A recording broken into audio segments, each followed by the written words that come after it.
ನಮಸ್ತೆ ಆತ್ಮೀಯರೇ.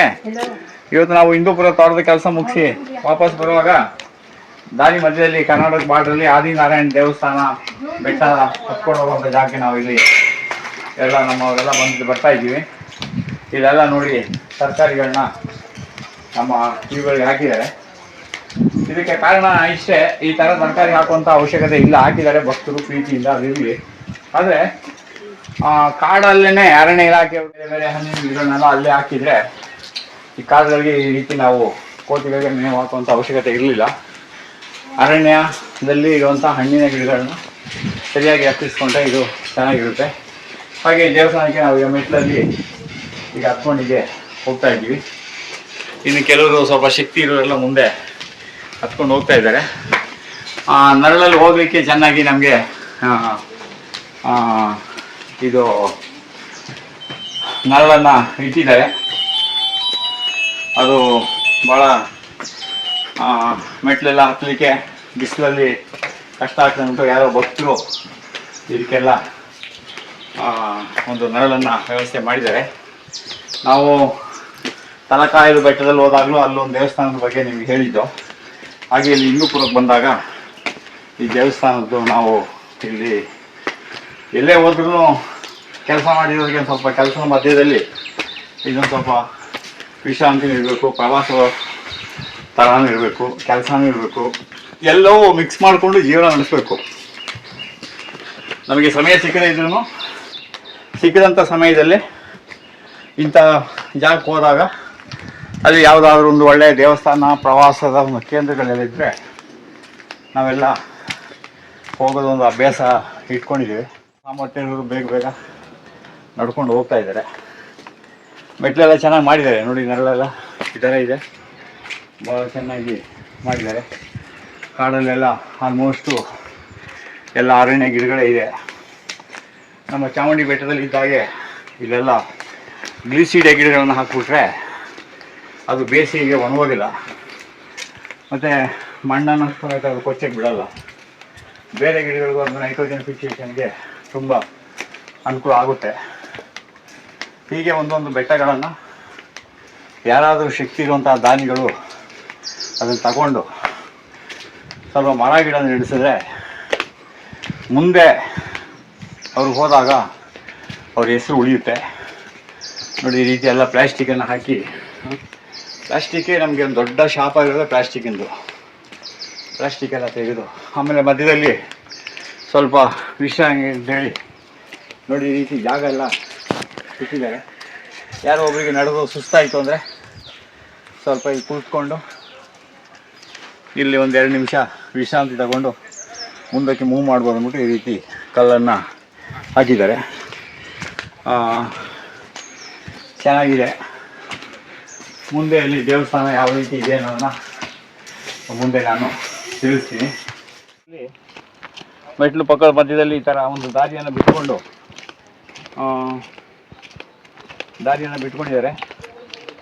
ದಾರಿಯನ್ನು ಬಿಟ್ಕೊಂಡು ಎಡ ಬಲ ಸ್ವಲ್ಪ ಎಲ್ಲ ಇನ್ನೂ ಸ್ವಲ್ಪ ಕ್ಲೀನ್ ಮಾಡಿಕೊಂಡ್ರೆ ಭಾಳ ಚೆನ್ನಾಗಿರುತ್ತೆ. ಒಟ್ಟಿನಲ್ಲಿ ಕಾಡು ಹೀಗೆ ಇರಬೇಕು. ಸದ್ಯಕ್ಕೆ ಯಾರೇ ನೋಡಿ ಎಲ್ಲ ಕೆಲವೆಲ್ಲ ಆಗಲೇ ಸ್ವಲ್ಪ ಬೆಂಕಿಯ ಪ್ರಭಾವ ಇಲ್ಲಿ ಆಗಿದೆ, ಅದು ತಪ್ಪಿಸಬೇಕು. ಆಮೇಲೆ ಸ್ವಲ್ಪ ಮರ ಗಿಡಗಳಂದರೆ ಆದಷ್ಟು ಬೆಳೆಸಿದ ಗಿಡಗಳನ್ನು ಹಾಕೋದು ತುಂಬ ಒಳ್ಳೆಯದು. ಹೀಗೆ ಇಲ್ಲಿ ಒಂದು ವಿಶ್ರಾಂತಿ ಜಾಗ ಅಂತ ಒಂದು ಮಾಡಿದ್ದಾರೆ. ಇಲ್ಲಿ ಭಾಳ ಚೆನ್ನಾಗಿ ಮಾಡಿದ್ದಾರೆ. ತುಂಬ ಖರ್ಚು ಮಾಡಿ ತಮ್ಮ ಮನದಾಳಗಳನ್ನು ವ್ಯಕ್ತಪಡಿಸಿರುವಂಥ ಇದು ಜಾಗ.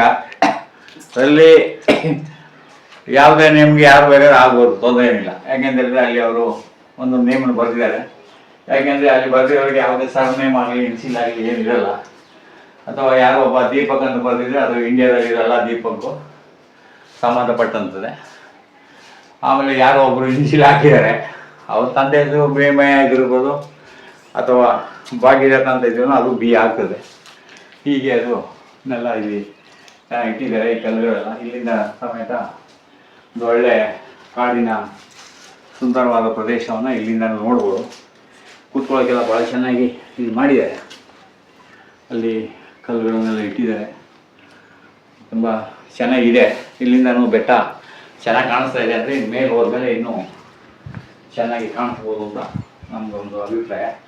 ಮುಂದೆ ನೋಡೋ, ಈಗ ಕಾಣಿಸ್ತಾ ಇದೆಯಲ್ಲ, ಇಲ್ಲಿಂದ ನಾವೀಗ ಅಲ್ಲಿವರೆಗೆ ಹೋಗಬೇಕು.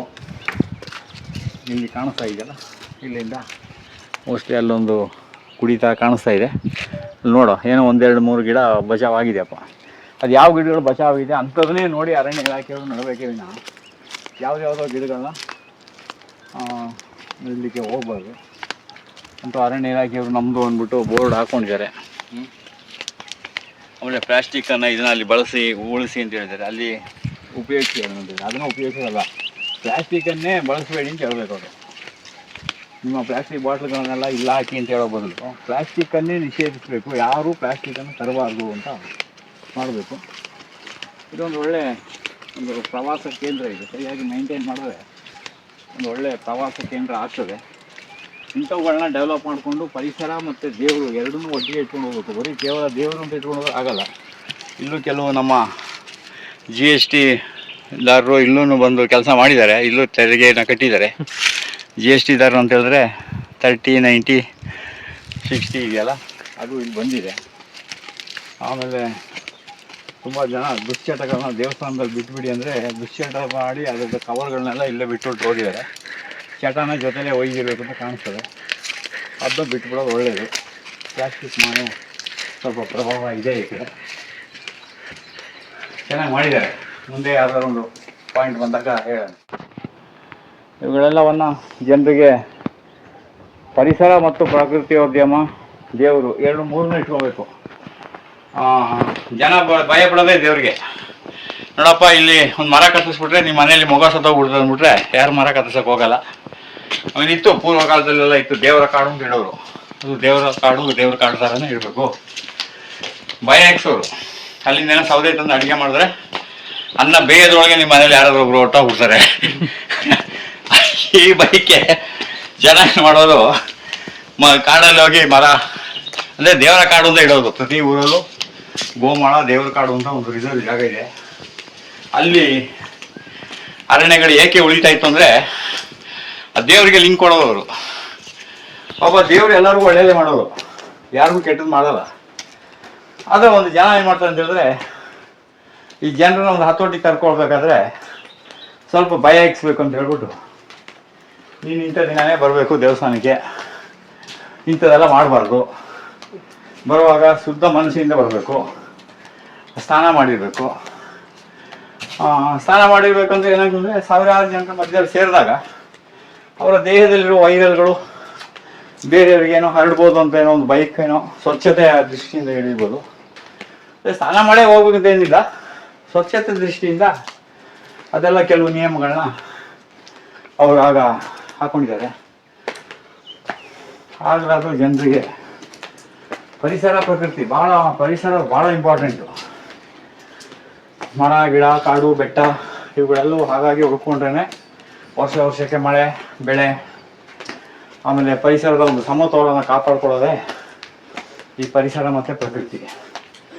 ಕಾಲುಗಳು ನೋವು ಹಾಗೆ ಶುರುವಾಗಿದೆ. ಇನ್ನು ನಾಳೆ ಬೆಳಿಗ್ಗೆ 2 ಕಾಲುಗಳು ಹಾಗೆ ಹೇಳಲಿಕ್ಕೆ ಶುರು ಮಾಡ್ತವೆ. ನೋಡಿ, ಇಲ್ಲಿಂದ ಒಂದು ಒಳ್ಳೆಯ ದೃಶ್ಯವನ್ನು ನಾವು ನೋಡ್ಬೋದು.